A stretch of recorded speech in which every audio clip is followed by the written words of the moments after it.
It's time to make it, just give it a try. 'Cause you can make it like the old fat guy.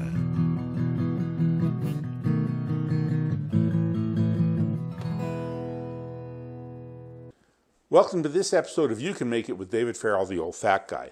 Today we're going to do something in our smoker. Now often I do recipes that you can do in the smoker or the oven.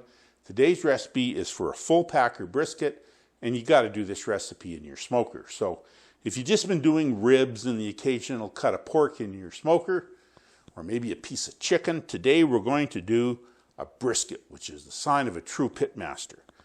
I'm going to show you the basic way to do a really good brisket in your smoker. So the first thing you need is a brisket. This is called the full packer brisket. It's got two muscles that make it up. There's a nice lean piece that runs along here that has grain that runs that way, more or less towards the right.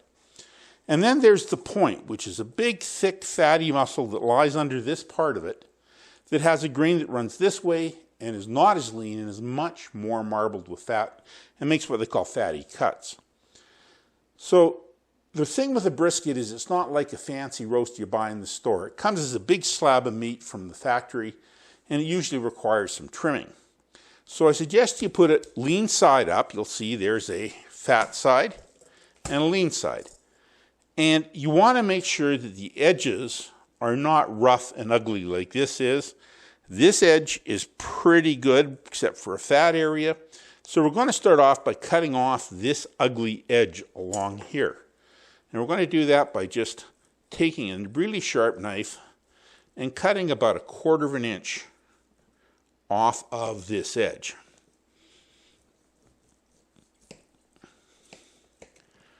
There we go.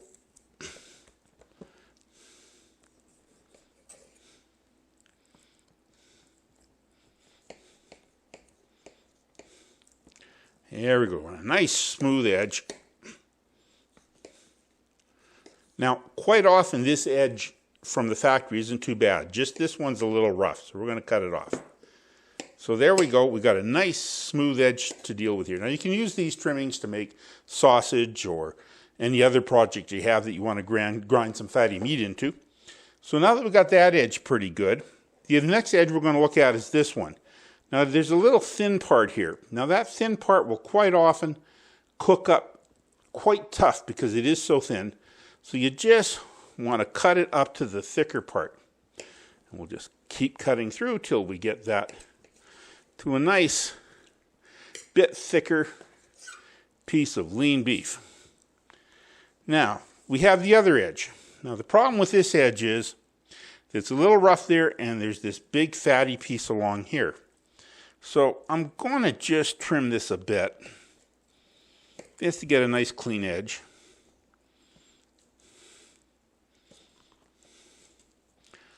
There we go. Now, this fatty piece of the point, quite often there's a big hunk of fat here that you have to cut off. We don't have to. This one was cut off in the factory. But if there's a big, thick piece of fat there, trim it down until you see the meat like that.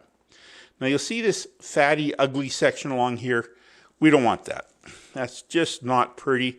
It's not going to be a nice cut of meat on the plate. So we're just going to cut it down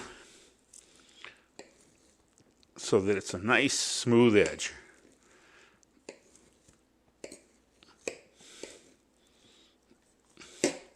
There we go. That looks a little bit better.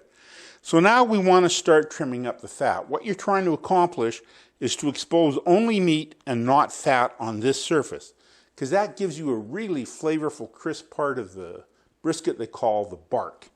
And you want a lot of dark bark because that gives a lot of great flavor. So you'll see this hunk of fat here.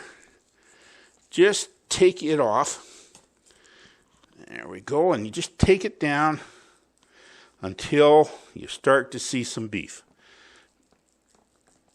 There we go. So now we've got mostly beef along there. That's what we're looking for.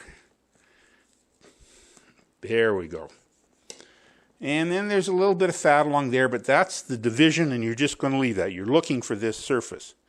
Now, if we go back to this other edge, you'll see there's a big thick hunk of fat here. Well, you don't want that. So just cut that off. Remember, on this side, you want to get down to a surface of beef. See that there's a nice surface of beef there, but then you still got this piece of fat. Just keep trimming it off a little bit at a time until you get down to beef. There we go, and we'll just give it another cut down there.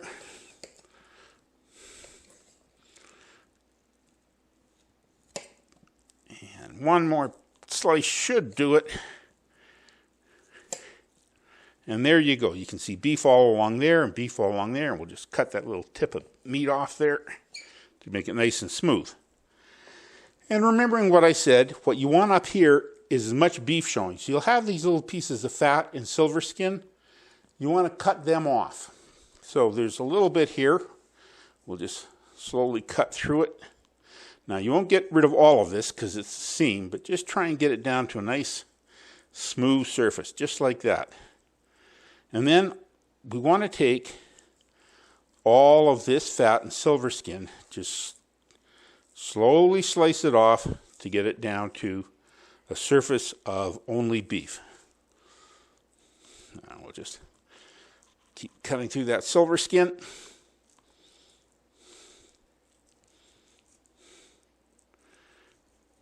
There we go.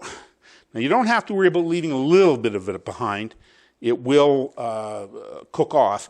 But if you get a place like this where it's a little down, just put your hand underneath it and lift it up and cut that off. Just a little bit at a time.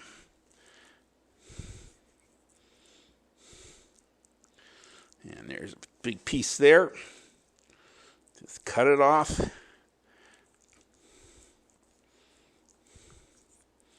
There we go. And there's a little bit left there, so I'll put my hand underneath that and just lift it up and slowly cut it off.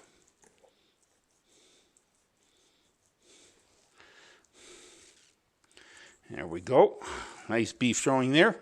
Last bit is a little bit there. That's not enough to worry about, so we'll just take this off of here. Turn it around is convenient for you. It's sometimes a little bit easier to cut the other way.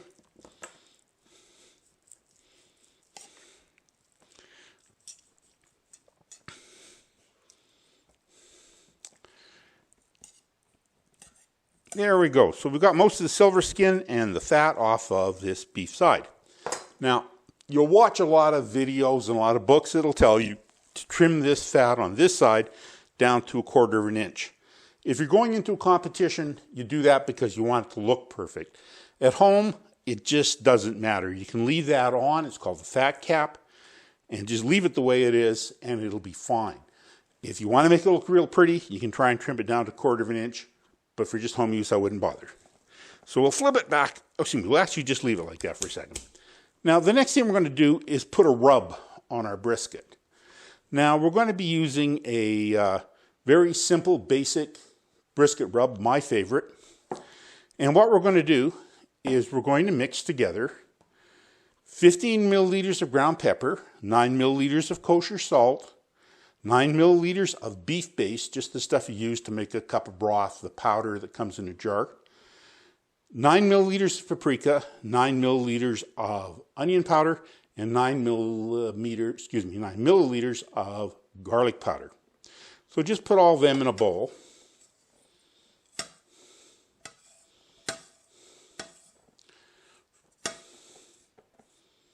There we go. And just mix it up. There we go. Now we're going to put half of the rub over the fatty side.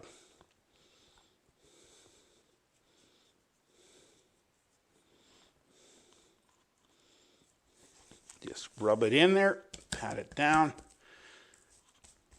And the reason we're doing the fatty side is it's not the display side and it'll kind of muck up.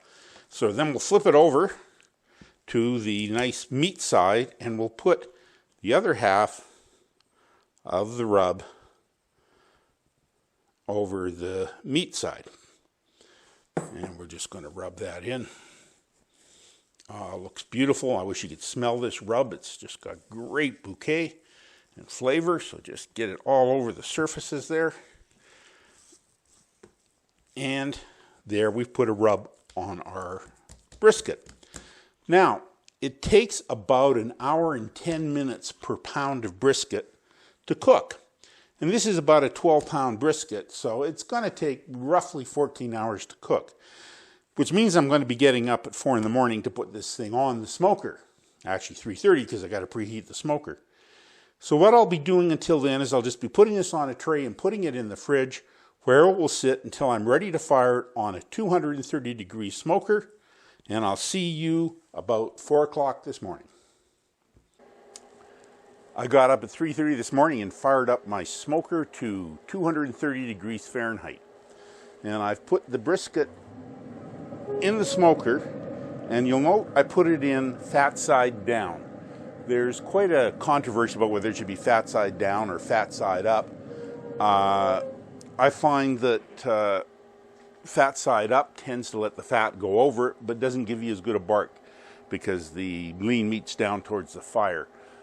If I'm going to be foiling my meat, which we're going to be doing with this, I prefer to cook mine fat side down, which the fat cap protects the meat, but still gets a really beautiful bark on the top. So I put the fat side down. Now I'm going to let this cook to an internal temperature of 160 degrees Fahrenheit. At that point we're going to bring it inside and foil it. And every hour between now and then, I'm just going to give it a quick spritz with apple juice. That liquid on the surface gives a little bit of sweetness, which helps the bark. And smoke is water soluble, so it gives a stronger smoky flavor, and a nice barbecue ring will show around, nice smoke ring will show around the meat when it's cooked. So this will go for a few more hours to get to 160 degrees Fahrenheit and the internal temperature of the roast, and I'll see you then. The brisket sat out in the smoker for about 4 hours to get to an internal temperature of 160 degrees Fahrenheit. It'll vary a little bit in time either side from that.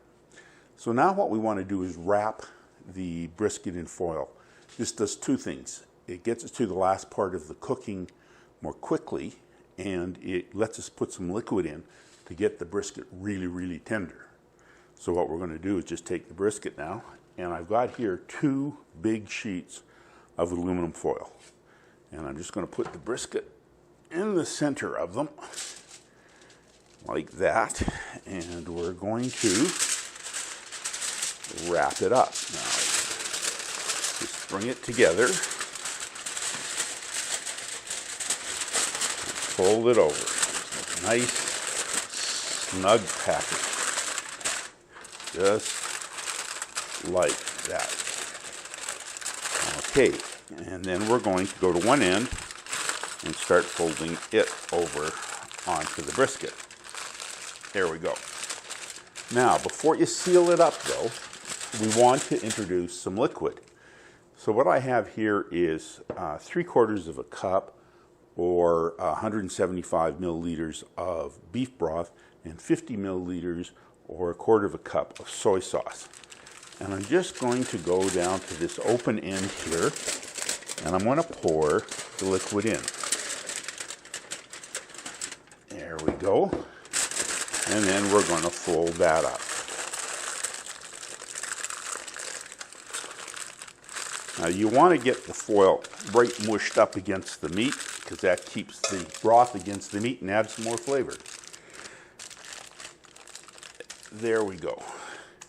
Okay, now I'm just going to take this, and at this point you can finish it in your smoker at 230 degrees, but it's not going to get any more smoke on it because it's wrapped in foil. So what I'm going to do is actually finish this in the oven, because it's a cold day out there and it's a little cheaper to run the oven than my pellet smoker. So I'm going to put this in a 230 degree oven, but you can carry on in your 230 degree smoker just as well. How long it will take to cook exactly varies. I'm going to keep checking the internal temperature in it until it gets to around 203 degrees Fahrenheit. And then you just start putting a probe in until the probe goes in just like you were pushing it into room temperature, or refrigerator butter. It should just go right in very easily, and then it's done. That'll be an internal temperature between 203 and 207. Sadly, no two pieces of beef cook the same, and I cannot tell you exactly how long that'll take. But it won't be a problem for dinner, and I'll show you why that is later. So, I finished off my brisket in the oven at 230 degrees Fahrenheit, and it took about 7.5 hours to get to the point where the internal temperature was 203 degrees Fahrenheit. And you want to check that by putting it right into the thickest part of the brisket and making sure it's up. But more important than the temperature is when you push it in, it should slide in just like it was going into butter. And this does. Now, if it didn't and had a little bit of resistance, I'd keep heating it up until it got hotter and then try it again every degree or two of internal temperature until it was really soft. Now, I can't tell you how long this is going to take to cook for every piece of meat. It depends on your smoker, whether you're doing it in the oven, the amount of direct heat versus indirect heat, how much fat there is in the beef, a whole myriad of things. It can change a couple of hours easily. But it's not a problem because once you've cooked a brisket, it really is better if you let it rest. So I planned on having this at 6, and I put it on at 4 in the morning for 14 hours of time. And it's now only 3:30, so I've got 2.5 hours to go till dinner. But that's not a problem because we're going to let it rest. And if you let it rest by getting a camp icebox type cooler and then put a towel in the bottom of it, just like that, and then put your brisket, it's hot, so be careful, on the towel. Seal it up good with the foil and put another towel on top of it. It'll stay hot like this for 3-4 hours, no problem at all. So we're just going to close the cooler up and let our brisket rest until dinner time. When we cut it up, I'll come back and show you how tasty it is. The brisket rested in the foil for about 2.5 hours. And it's still really hot, and you can see it's jiggly, which is what you want it to look like. And I've taken it out of the foil, and I took the juice out of the foil and saved it, because if you pour that over or dip the slices in it after you cut the roast up, it is absolutely delicious. Now, because there's two parts of meat that run in different directions, you can't just slice this up, because this point runs that way, and this flat runs this way. So what some people do is they actually cut the flat off and separate it, but I find that to be a bit of pain for just a basic at-home brisket. So what I do is I go to the thick end and I come back about 1/3 of the way down and I cut through there. And you'll see that what we have is an incredibly moist piece of brisket. So I take the point and I set it aside, because we're going to cut it in this direction, and we're going to take the flat, which is the leaner part, and we're going to cut it against the grain. So you want to, it's really soft, so you want to cut it about pencil thickness, just so it doesn't fall apart. So we'll just start slicing into our brisket. Look at that beautiful smoke ring.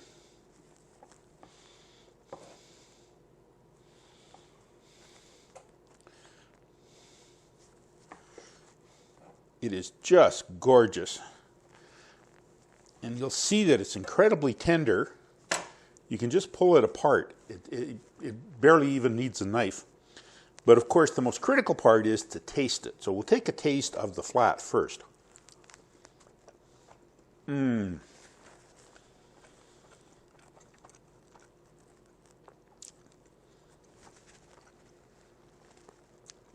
That's as tender as butter. It's really moist. It's got a great seasoning flavor from the rub. That is absolutely marvelous. But let's give our point a try. Now this is going to be really fatty. And I suspect most wives would smack me on the head and shoulders, but it is a really nice cut because it is so fatty, it's really juicy. So again, we'll cut about pencil thick slices off. And let's try a fatty piece from the point.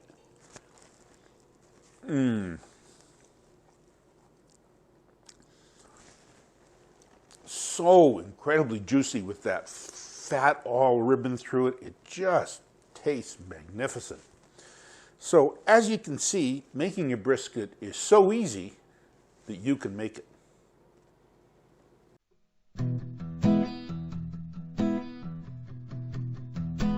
I have a good woman, I ain't good looking, but I do some cooking, I'm the old fat guy. So use that oven if you want some lovin', be like the old fat guy.